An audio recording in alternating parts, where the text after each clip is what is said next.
All right, hello everybody. We are back to continue our AI interrogation series. And this video is going to be a bit different from the last one, where we went over mental health related issues and therapy based questions with chat. This time, we're going to throw it a little bit of a curveball and see how well it can gather, estimate, and visualize data based on a very broad question.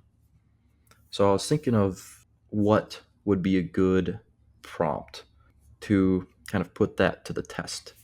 So I asked chat, well, I'll just read it to you. To your best ability and knowledge. All right, there's a few typos in here, but it was picking up what I was putting down. I don't think it caused any issues. So I said, to your best ability and knowledge, produce a detailed rank order chart for all significant current and historical ideologies. These can be political systems, extremism, theological crusades, etc., or any way of thinking that has been observed to mobilize groups and systems towards certain objectives, ranking each based on the total estimated number of deaths directly or indirectly caused as a result. And then I followed up with just some guidance. I don't read it all, but use your best discretion in determining how to classify the ideological systems. Aim to be as comprehensive, be accurate as possible. Confine each ideology to a relatively consistent time scale. Segment if necessary. Be consistent in subclassifications of broader ideologies. Be only as general as possible to maintain an intuitive comprehension of the graph, blah, blah, blah. All right. And then add any other information that you think would be helpful based on the prompt as a whole. And its response, so this is what it does. It kind of walks you through its line of thinking as it's typing on its response here. And it says, all right, to provide a comprehensive, accurate rank order chart of ideologies, I will classify the ideologies into consistent and intuitive categories. They will encompass broad, historical, and current ideologies segmented by significant and material differences. So it very much understands what we are asking it, the objective of us being as specific as we're being. And I mean, it gives us a pretty good answer. It ranks the ideologies first, just listing what they are, explaining if necessary. Communism being the first, Nazism, fascism, colonialism, extremism. So that's a good list to just give you the rank order of these ideologies, but it also produces a graph. And this is the interesting part. You can see, and keep in mind we're pulling from all of history here. So what we're looking at is very interesting. We're looking at the direct and indirect lethality of every major ideology we have dealt with as humans. And it might be predictable, probably not too many surprises on here, but like chat said, the sort of intuition that it conveys is just, I find it really cool. You got communism up there. They have that as Marxism, Leninism, and Maoism. Nazism, fascism, likely during the same time frame. World War II, I'd be curious to know how much World War II alone is a percentage of the total deaths here. Colonialism, uh, I'm sure that's imperialism as well. Militarism, nationalism, that's the next one. And I don't know if I can do that 1 times e to the eighth in my head. I don't know what that number is. But it gave us some more. I asked it for a more detailed chart as well. And then it gave us the lists. So this one breaks the ideologies into even more specific categories. So I think this chart is interesting because it's more detailed in its subclassifications, but it also paints a slightly different picture of the numbers as a whole because of this top category here: militarism and nationalism during World War II.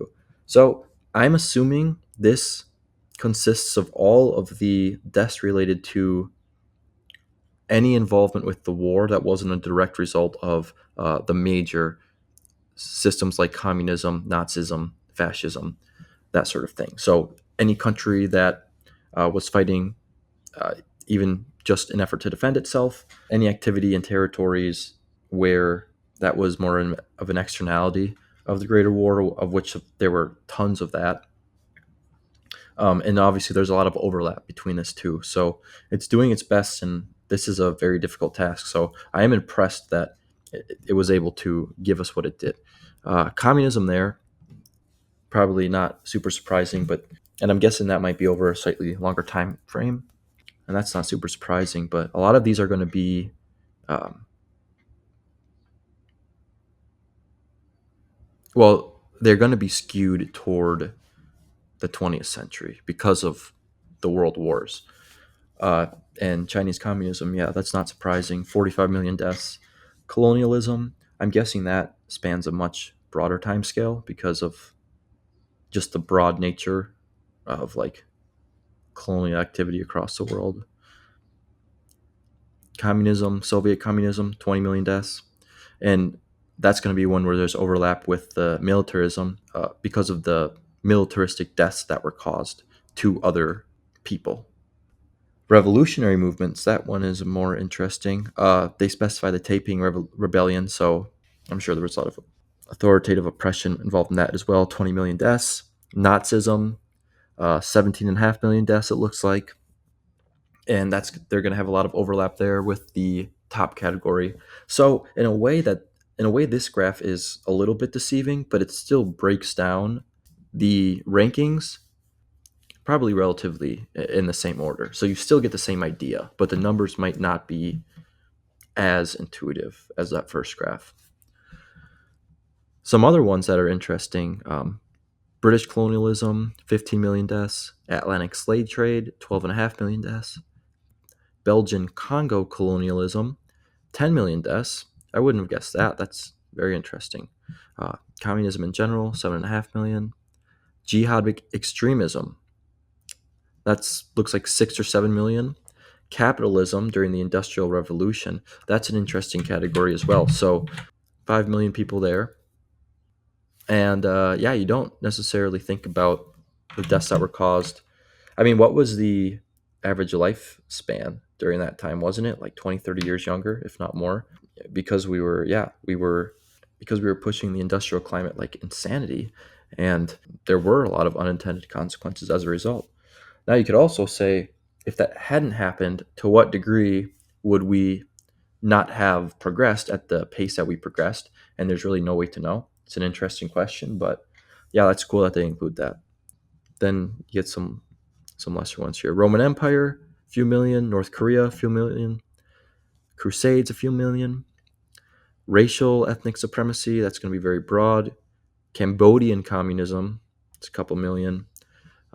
Some more Armenian, Rwandan racial supremacy. I mean, yeah, the Rwandan genocide,